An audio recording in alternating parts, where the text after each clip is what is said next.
সে বন্দি জীবনটাকে ভালো লাগে না। বন্ধুরা সব গেছে চলে কোথায় জানি না। মনে পড়ে তাই হাতটা বাড়াই, বন্ধু তোমারই খোঁজে, বন্ধু তোমারই খোঁজে। প্রিয় দর্শক, সবাইকে স্বাগত জানাই আমাদের অনুষ্ঠান বন্ধু তোমারই খোঁজে। আমি ইভান সাইদ আপনাদের সাথে আছি। দর্শক, আপনারা সবাই জানেন যে অনুষ্ঠানে একজন প্রিয় মুখ, একজন শ্রদ্ধেয় ব্যক্তিত্ব, তাকে আমরা নিয়ে আসি এবং তার সাথে কথা বলি মূলত তার জীবনের বন্ধু এবং বন্ধুত্বের দিনগুলো নিয়ে। আজও সেই ধারাবাহিকতায় আমাদের সাথে যে মানুষটি উপস্থিত আছেন তিনি আমাদের ভীষণ প্রিয় ব্যক্তিত্ব, শ্রদ্ধেয় মানুষ এবং বাংলাদেশের প্রখ্যাত চলচ্চিত্র পরিচালক তানভীর মোকাম্মেল। চলুন দর্শক কথা বলি তার সাথে। স্যার কেমন আছেন? হ্যাঁ, ভালো আছি স্যার, আপনাকে পেয়ে তো ভালো লাগছে, কিন্তু শুরুতে আপনার কাছে আমি একটু জানতে চাই, এই যে একেবারে প্রকৃতির মাঝে আসা এবং দেখছিলাম যে আপনি অনেকক্ষণ তাকিয়েছিলেন বিভিন্ন দিকে, এরকম একটি জায়গায় এসে জীবনের বন্ধুদের নিয়ে কথা বলা, এই বিষয়টা উপলব্ধি করতে কেমন লাগছে? আসলে বন্ধু তো একটা অসামান্য ব্যাপার, হ্যাঁ, এবং সারা জীবন ধরেই বন্ধুরা একটা জীবনে অনেকখানি জুড়ে থাকে, সেই শৈশব থেকে আজ পর্যন্ত। আর আমার বোধহয় বন্ধু ভাগ্য বেশ ভালোই, আমি সবসময় অসাধারণ কিছু বন্ধু পেয়েছি। আমার ছেলেবেলা কেটেছে খুলনা শহরে, আমাদের পৈতৃক বাড়ি মোকাম্মেল মঞ্জিল, ওখানে আমার জন্ম। অনেক পুরনো বাড়ি, 1933 সালে আমার দাদা বানিয়েছিলেন। ওই জায়গাটাকে, ওটা খানজাহান আলী রোড, কিন্তু জায়গাটাকে বলে মৌলভীপাড়া। তো মৌলভীপাড়ায় আমাদের চারপাশে সব ছেলেরাই আমার বন্ধু ছিল, সমবয়সী। কয়েকজনের কথা তো আলাদা করে বলতেই হয়। দুই ভাই ছিল, জহির হান্নান সাকি, জাহিদ হান্নান উর্ফি। তো উর্ফি এখন প্যারিসে থাকে আর সাকি ঢাকাতেই থাকেন, উত্তরায়। আর আমরা সারাক্ষণ ওই খেলা, ওই বয়সে যা কি করতেন স্যার ওই সময়? আপনাদের খেলা আমাদের, আমরা খুব খেলোয়াড় ছিলাম, আমরা সারাক্ষণ ক্রিকেট খেলতাম। অল্প বয়সে আমাদের খুব নামডাক হয়েছিল, আমরা টেবিল টেনিস খেলতাম, ব্যাডমিন্টন খেলতাম। আরও বন্ধু ছিল আমার, আরেকটু আগের কথা বলি, একটা বন্ধু ছিল খুব ছোট বাবু নামে ওই পাড়ার। তো আমার একটা এয়ারগান ছিল, তো আমার কাজ ছিল, ছোটোবাবু আমার সঙ্গে থাকতো, ওই বেশি বড় কিছু শিকার না, ওই ঘুঘু, বক, এগুলো পাখি শিকার, ওই বয়সে। হ্যাঁ, আমাদের পরিবারে একটু শিকারের ব্যাপার ছিল, আমার বড় ভাইরা খুব ভালো শিকার করতেন। তো শিকার একটা বড় আনন্দ ছিল, তবে সবচেয়ে বড় আনন্দ ছিল খেলা। আমরা খুব খেলতাম, সারাদিনই খেলতাম, এবং বই পড়ার আমার একটা নিজের বিশেষ শখ ছিল, কিন্তু বন্ধুদের সঙ্গে আমার বড় সময়টা কেটে খেলা নিয়ে। সেই খেলার যে বন্ধুরা, তাদের সাথে যে সম্পর্কটা তৈরি হয়, মানুষ বোধহয় একটু জীবনের একটা সময় এসে বড় হয়ে গেলে সেই বন্ধুত্বগুলোকে অনেক বেশি মনে পড়ে। স্যার, আমি একটু জানতে চাই যে সেই সময়ে যাদের সাথে মিশতেন, যাদের সাথে সম্পর্ক গড়েছিলেন, বন্ধুত্বের সম্পর্ক, এই বিষয়গুলোর জন্য পরিবার থেকে কোনো ধরনের আসলে বলে দেওয়া ছিল কিনা যে তুমি এর সাথে মিশবে, বা এর সাথে এভাবে মিশতে হবে, বা এর সাথে মিশবে না, কে তোমার বন্ধু হবে, কে হবে না? আসলে এখন পেছন ফিরে বুঝি, ছেলেবেলা তো বুঝতাম না, এ ব্যাপারে খুব একটা বাধা ছিল না। আমাদের বেশ বড় পরিবার ছিল, আমরা 8 ভাই বোন। আর আমার মা নানা সামাজিক কর্মকাণ্ডে ছিলেন, শিক্ষকতা করতেন, ফলে আমাদের বাড়িতে এক ধরনের ওপেন হাউস মতো ছিল, বিভিন্ন বয়সের ছেলেমেয়েরা। আমাদের বাড়ির নিচের তলায় একটি স্কুল ছিল, মা স্কুল করেছিলেন, ওই স্কুলে আমি ছেলেবেলা পড়েছি। প্রচুর বিভিন্ন বয়সী ছেলেমেয়েরা আমাদের বাড়িতে আসতো। তো আমার বেশি মিশতে ভালো লাগতো যারা বই পড়তে ভালোবাসে আর যারা খেলাধুলা করতে ভালোবাসে। এই যে সাকি, উর্ফির কথা বললাম, এদের সঙ্গে আমার খেলাধুলা নিয়ে বন্ধু আরও অনেকেই ছিল, বকুল, সুফি, অনেকের নাম এখন মনে পড়ছে, সাবু। তো আমার বই পড়ার ক্ষেত্রে একজন খুব ঘনিষ্ঠ বন্ধু ছিল, তার একটা গল্প বলি। উমাপদ আমার ছোটোবেলার স্কুলের বন্ধু, সেন্ট জোসেফ স্কুলে পড়তাম আমরা। কখনো উমাপদ ফার্স্ট হতো, কখনো আমি, কিন্তু আমাদের মধ্যে কোনো ছিল না, রেশারেশি ছিল, কিন্তু কোনো রেশারেই ছিল না, কারণ আমরা দুজনেই গল্পের বই পড়তে ভালোবাসতাম, এবং ওই পড়ার বই চেয়ে আমরা গল্পের বই বেশি পড়তাম। তো ও আমাকে বই দিত, আমি ওকে দিতাম। তো হঠাৎ উমাপদ চলে গেল আমাদের স্কুল জীবনের শেষে বা পাশ করার, আর উমাপদকে খুঁজে পাই না, মনে মনে খুঁজি, জানি ভারতে আছে। 30 বছর পরে, 30 না 32 বছর পরে আমাকে একজন ফোন নম্বর দিল, যে এই নম্বরে হয়তো উমাপদকে পেতে পারো। আমি লোকে জানে, আমার বন্ধুরা, যে আমি ওকে খুঁজি। তো আমি যখন ওকে ফোন করলাম কলকাতায় গিয়ে, ও কিন্তু আমার গলা শুনে চিনতে পেরেছে, এবং ওর গলা একদম ইয়ে গেছে, ভারী হয়ে গেছে। তুই ওখানে কী করিস? এক্ষুনি আমার বাড়ি, আমার বউকে দেখবি, আমার মেয়েকে দেখবি। ও বাড়ার সাথে খুব সফল উকিল হয়েছে। থাকতে হলে, এখন অবশ্য খুব যাতায়াত আছে এখন যোগাযোগটা ভালো হ্যাঁ হয়ে গেছে। ভারতে গেলে ও তো যেতেই হবে, ওর বাড়িতে থাকতে হবে, খেতে হবে। কিন্তু এই যে 32 বছর পরে একটা ছেলেবেলার ও বলছে কি, আমাকে বললো যে তুই আমার খোঁজ রাখতিস না, কিন্তু আমি তোর খোঁজ রাখতাম। ওই আমাদের একটু নামটাম আছে কলকাতার কাগজে নিউজ, ওইসব পেপার কাটিং রেখে দিত, কোথায় বক্তৃতা দিয়েছে, কোথায় ছবি হয়েছে। আর এখন তো নেটে অনেক খবর পাওয়া যায়, ওর মেয়েরা সব দেখবে, কিন্তু আমি তো জানতাম না ও কোথায় কী করছে। তো এটা আমার জন্য খুব একটা স্পর্শকাতর বিষয় ছিল, ওকে আবার খুঁজে পাওয়া। স্যার, বাড়ির ছুটির দিনগুলো কেমন ছিল? একটা আমার মনে হয় যে কিছু বছর আগ পর্যন্ত আমাদের সংস্কৃতির ছুটির দিন মানে হচ্ছে একটা অন্যরকম বিষয়। সেই সময়গুলো আপনাদের সময় কেমন ছিল? আমাদের সময় স্কুলে ছুটি হতো রোববার, তো রোববারের জন্য তো আমরা সারাদিনে, রোববার তো ক্রিকেট ম্যাচ থাকবেই, মানে ওইটা তো মাস্ট। শীতকালে এখন তো অনেক সময় কেমন, শীতকালে ক্রিকেট আর বর্ষাকালে ফুটবলটা আমি অত ভালো খেলতে পারতাম না, কিন্তু ক্রিকেটে তো আমরা কি বলবো, মানে অল্প বয়সে কোন পজিশন, মানে কি আমি ওয়ান ডাউনে ব্যাট করতাম আর উইকেট কিপিং করতাম। তো আমরা খুব অল্প বয়সেই মানে ফার্স্ট ডিভিশন লিগে খেলেছি খুলনায়, পরে ঢাকায় ন্যাশনাল চ্যাম্পিয়নশিপে খেলেছি। আমাদের যে টিম ছিল, এখনকার মতো তো ক্রিকেটের কোনো পৃষ্ঠপোষকতা ছিল না, না হলে আমার কোনো বন্ধু, তার মধ্যে কামালের কথা বলতে পারি, রুবেল, এরা উর্ফি, সাকি, এরা খুবই ট্যালেন্টেড, সম্ভাবনাময় ক্রিকেটার ছিল। তখন তো ওই পর্যন্তই ব্যাপার ছিল, লেখাপড়ার ব্যাপার ছিল। তো ছুটির দিন আর বাড়িতেও খুব আনন্দের দিন ছিল। ওদিন অবভিয়াসলি একটু বেটার, হয়তো রান্নাবান্না হবে, ভাই বোনরা সবাই বাড়িতে, বাবাও আসতেন ছুটির দিন, উনি অনেক সময় বাইরে চাকরি করতেন। তখন খুব নিশ্চিন্ত জীবন ছিল, আনন্দময় জীবন ছিল। এটা 60 দশকের শেষে, তখন বাংলাদেশের জীবন আর অনেক নিস্তরঙ্গ ছিল, এখনকার মতো এত সারাক্ষণ একটা ঘটনা বহুল ছিল না। তো আমার মনে হয় যে আমার শৈশব খুব আনন্দে কেটেছে, বাল্যকাল, এবং তার বড় কারণ কিন্তু এই বন্ধুরা। আমি আগে বলছি আমার বন্ধু ভাগ্য খুব ভালো। স্কুল জীবনে আমি অসাধারণ বন্ধু পেয়েছি। স্কুলে উমাপদের কথা বললাম, ফিরোজ, আর পাড়াতে এইসব বন্ধুরা পেয়েছি। তখন পাড়া ব্যাপারটা খুব জীবন্ত ছিল, এখন পাড়া ব্যাপারটা বোধহয় ধারণাটা ঢাকা শহরের মানুষ বুঝতে পারে না। আমি এখনও মনে করি যে ওই সময় বা এই যে জেলা শহরে এক ধরনের পাড়া ভিত্তিক যে জীবন আছে না, মফস্বল শহরে যে প্রত্যেকের আলাদা একটা বাড়ি আছে, একটা পুকুর আছে, এই জীবনযাত্রা বোধহয় ভালো, প্রকৃতির সঙ্গে মিলে। প্রকৃতির কথা বলছিলে, সবার বাড়ি গাছ টাছ আছে, পুকুর, সব বাড়িতে এবার পুকুর ছিল, এবং সাঁতার কাটাটা আমাদের খুব আনন্দের বিষয় ছিল। গরমকালে তো পুকুরেই আমাদের দিন কাটতো, সাঁতার কাটতো। বাতাসটা বোধহয় থেমে গেছে, আমরা একটু হেঁটে কথা বলি। স্যার, আমরা একটু আপনার স্কুলের কথা শুনি। আচ্ছা, স্কুল, আমার প্রথম স্কুল হচ্ছে আমাদের বাড়ির নিচের তলায় আমার মা করেছিলেন, হেলাল মেমোরিয়াল স্কুল নামে। আমি স্কুলে ক্লাস 3 পর্যন্ত পড়ি, তারপর কিছু না একটা ইংলিশ মিডিয়াম স্কুলে পড়েছিলাম, বোর্ড কিন্ডারগার্টেন।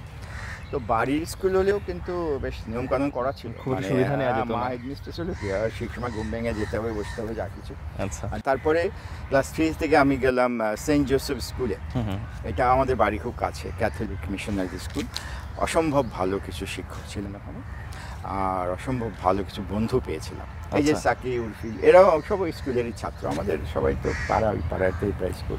তবে খেলাধুলাকে ওই যে বললাম প্রধান ছিল। আমরা সারাক্ষণ খুলনা সার্কিট হাউস মাঠে এবং খুলনা স্টেডিয়ামে আমরা খেলতাম, এবং ওই বললাম অল্প বয়সেই প্রায় তারকা খেলোয়াড় ছিলাম। কারণ এখন পিছনে ফিরে তাকালে দেখি যে আমাদের অনেকের মধ্যেই খুব ভালো ক্রিকেটীয় সম্ভাবনা ছিল, আর ওইটাই তো করতাম আমরা, সারাক্ষণ খেলতাম।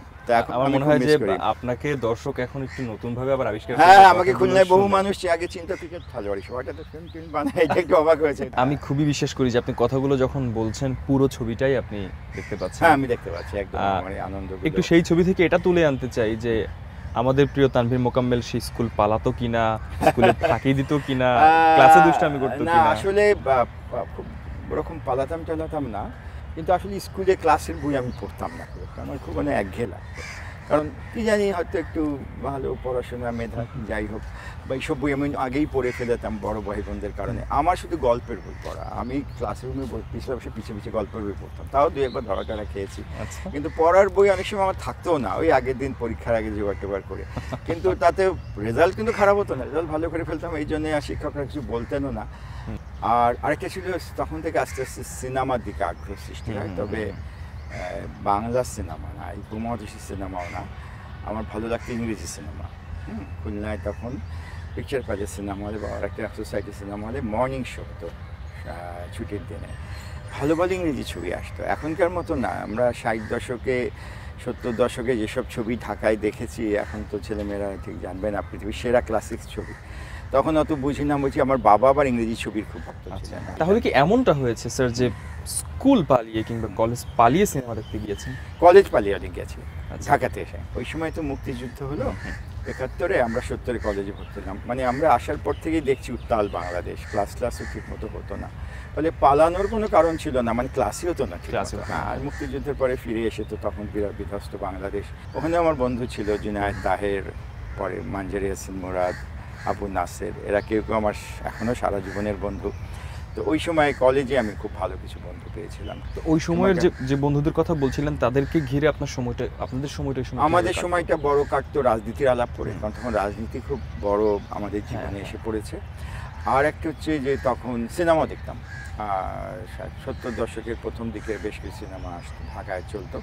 আর তারপরে তো আমরা আমার সাহিত্যে বরাবরই আগ্রহ ছিল। আমাদের বাড়িতে আমার মা ছিলেন বাংলা সাহিত্যে, বাবা ছিলেন ইংরেজি সাহিত্যে।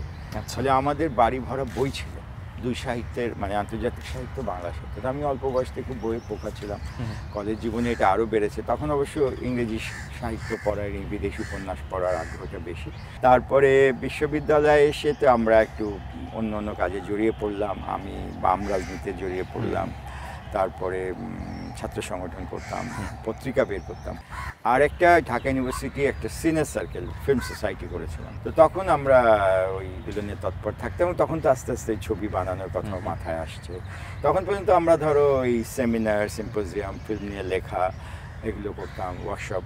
তারপরে তো হুলিয়া বানানোর প্রস্তুতি শুরু হয়, হুলিয়া ছবিটা করি, এইভাবেই কাটে। তবে এই হুলিয়া ছবির সময় আমার এক বন্ধু অনেক আমার সঙ্গে ছিলেন, মানজারি হাসান মুরাদ, উনি অনেক সাহায্য করেছেন, আরও অন্য বন্ধুরা সহায়তা করেছে। তো আমি বললাম যে বন্ধু ভাগ্য আমার বরাবরই খুব ভালো ছিল আর কি। স্যার আমরা সেই বিশ্ববিদ্যালয়ের জীবনে আর একটু বড় করে বন্ধুদের কথা শুনতে চাই, আমরা একটু বসি কোথাও। হ্যাঁ, চলুন।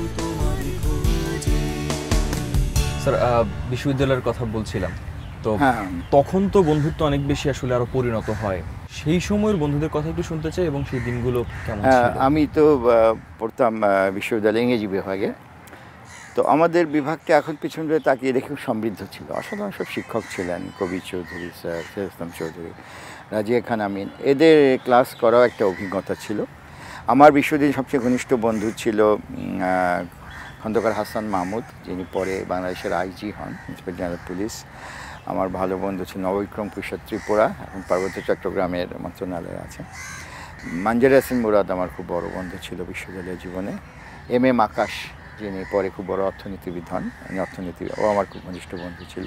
আরেকজন ছিলেন মোহাম্মদ জুবায়ের, উনি ছোট গল্প লিখে খুব নাম করেছিলেন, ডালাসে মারা গেছেন কয়েক বছর আগে। জুবায়েরকে খুব মিস করি, কারণ ওর মধ্যে খুব বড় সাহিত্যিক হবার সম্ভাবনা ছিল। তো আমাদের ক্লাসমেটদের মধ্যে অনেকে খুব ভবিষ্যতে ভালো করেছে, মেয়েরাও কেউ কেউ ছিলেন, জেসমিন, রুকসানা, এরাও কেউ বোর্ডের চেয়ারম্যান হয়েছেন, কেউ কোনো কলেজের প্রিন্সিপাল হয়েছেন, সচিবও হয়েছেন। রোকেয়া সুলতান আমাদের ক্লাসমেট বান্ধবী, ও তো বাংলাদেশের প্রথম দিকের একজন যে মহিলা সচিব হয়েছে। তো আমার সময় কাটতো পত্রিকা বের করে, আর ক্রিকেট খেলে, আর ফিল্ম সোসাইটি করে। তো ফিল্ম সোসাইটি করতে করতে পরে বন্ধুত্ব হলো তারেক মাসুদের সঙ্গে, তারপরে বন্ধুত্ব হলো শামীম আক্তারের সঙ্গে, ফিল্ম মেকার, উনি তো অনেক একাধিক ছবি করেছেন। শামীমদের একটা বাড়ি ছিল পুরনো ঢাকার কাপ্তান বাজারে, তখনকার পুরনো ঢাকায় অনেক পুরনো সুন্দর বাড়ি ছিল, ওখানে আমাদের অনেক আড্ডা হতো।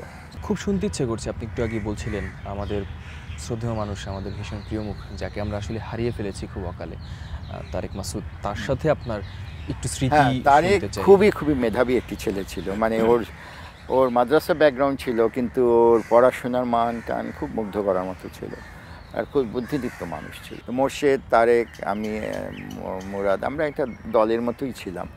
এবং আমরা যখন এই হুলিয়া আগামী ছবি তৈরি হলো, কিছুদিন পরে তারেকের ছবি তৈরি হলো, মুক্তির গান টান, আমরা শর্ট ফিল্ম ফোরাম করলাম।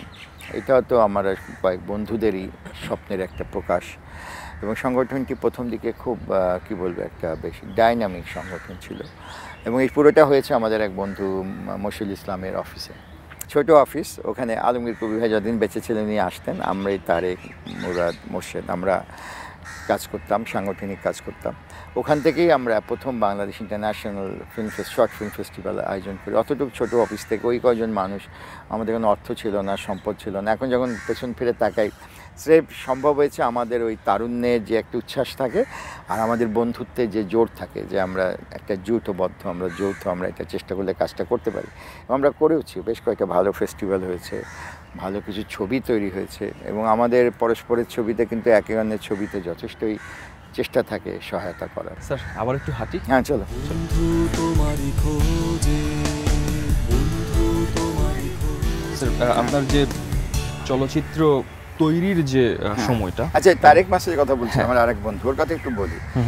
তারেক তো নিজের যোগ্যতাতেই দেশে খুবই একজন সফল চলচ্চিত্র নির্মাতা, খুবই দুঃখজনক ওইভাবে মৃত্যু। তারেক যখন প্রথম ছবি আমি হুলিয়া করলাম, মোর্শেদ আগামী করলো, তারেক একটা ছবি শুরু করেছিল SM সুলতানের উপরে। হ্যাঁ, আচ্ছা, হ্যাঁ, ওই সময় ওর ক্যাথরিনের সঙ্গে ওর বন্ধুত্ব হয়, সম্পর্ক হয়।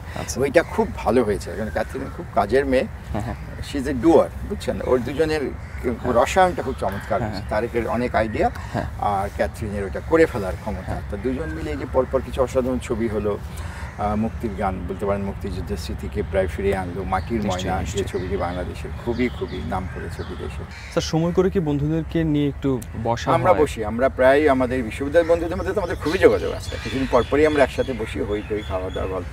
আর আমার একটা নৌকা আছে, জানো কিনা? আচ্ছা, আমার একটা হাউস বোট আছে, ধলেশ্বরী নদীতে থাকে। আমি নৌকায় অনেক সময় কাটাই। আমার কোনো নিজের বাড়ি নাই, জমি নাই, কিন্তু আমার একটা নৌকা আছে। আমার বন্ধুরা নৌকায় যেতে খুব পছন্দ করে। খুব বড় ব্যাপার না, দুটো ঘর আছে, টয়লেট, কিচেন, বেসিক্স আর কি, আর ছাদটা খুব ভালো। তো ওখানে আমার বন্ধুরা সব আসে, আমরা অনেক ঘুরি টিরি। আমার এই ফিল্ম জগতের বন্ধুরা, আমার ছাত্র জীবনের বন্ধুরা, এমনকি আমার স্কুল জীবনের বন্ধুরা, তারাও এক দল বেঁধে একবার দুবারই এসছে। খুলনা থেকে আয়োজন করে আসা মুশকিল, ঢাকায় তারাও এসছে। বা আমার ক্রিকেট খেলার জীবনের বন্ধুরা। তো এই নৌকাটা তাদেরও একটা আকর্ষণের বিষয়। নৌকাটাকে ঘিরেও বলতে পারেন আমাদের বন্ধুত্বের আবার একটা জেল হয়েছে, সিমেন্টেড হয়েছে। আমরা এই অনুষ্ঠানে একটা সময়, মোট কথা শেষ দিকে এসে যিনি আসেন অতিথি, তাকে আমরা তারই কোনো বন্ধুর সাথে দেখা করিয়ে দেই। এটাকে আমরা একটু চমকের মতনই বলি। আজ সে কাজটা করতে চাই। আজ আপনাকে আপনার এক বন্ধুর কাছে আমরা নিয়ে যেতে চাই। ভালোই তো, চলুন।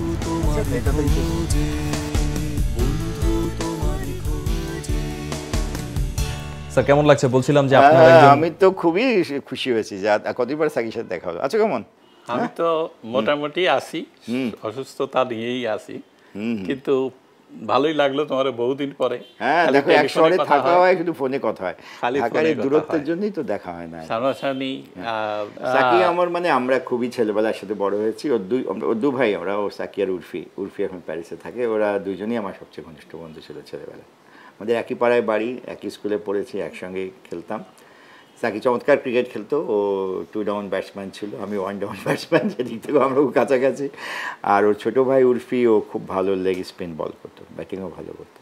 তবে ওর একটা অভ্যাস ছিল, প্রায় ও প্লেয়ার ভালো হওয়ার কারণে ওরে প্রায় ডাকতো, হয় যশোর কি ইয়েতে, সব জায়গায় আমরা বলতাম খ্যাপ খেলতে যাচ্ছি।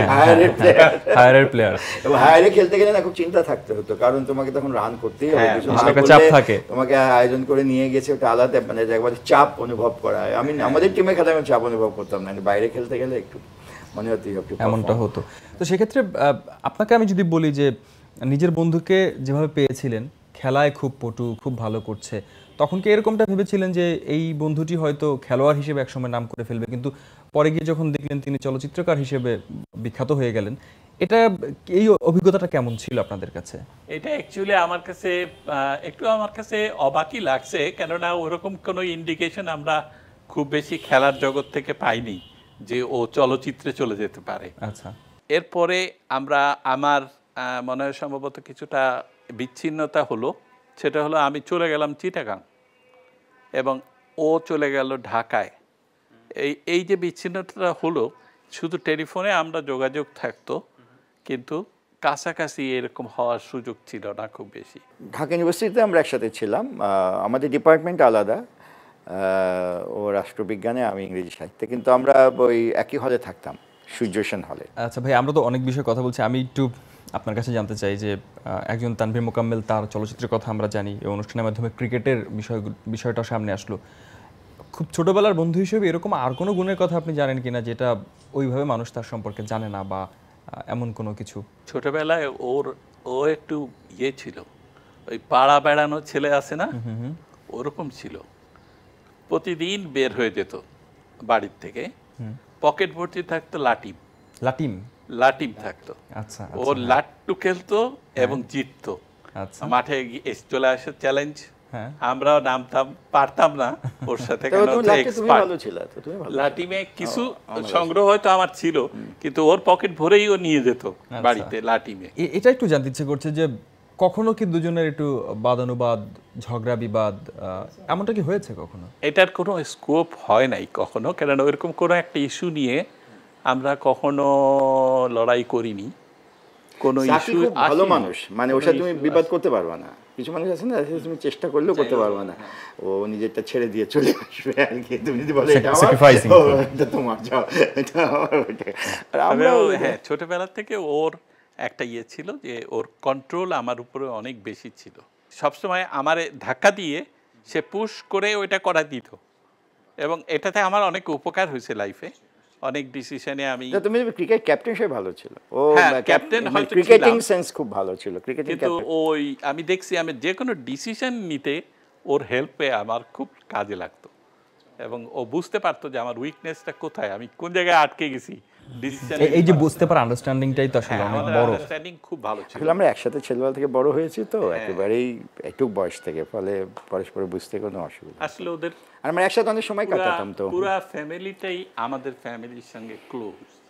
ওর বড় ভাই আমার বড় ভাই বন্ধু, খুব ভালো ফ্যামিলির মধ্যেও একটা সম্পর্ক ছিল। আমরা এক পাড়ায় বড় হয়েছি। ধন্যবাদ। আমরা অনেকক্ষণ অনেক গল্প শুনলাম।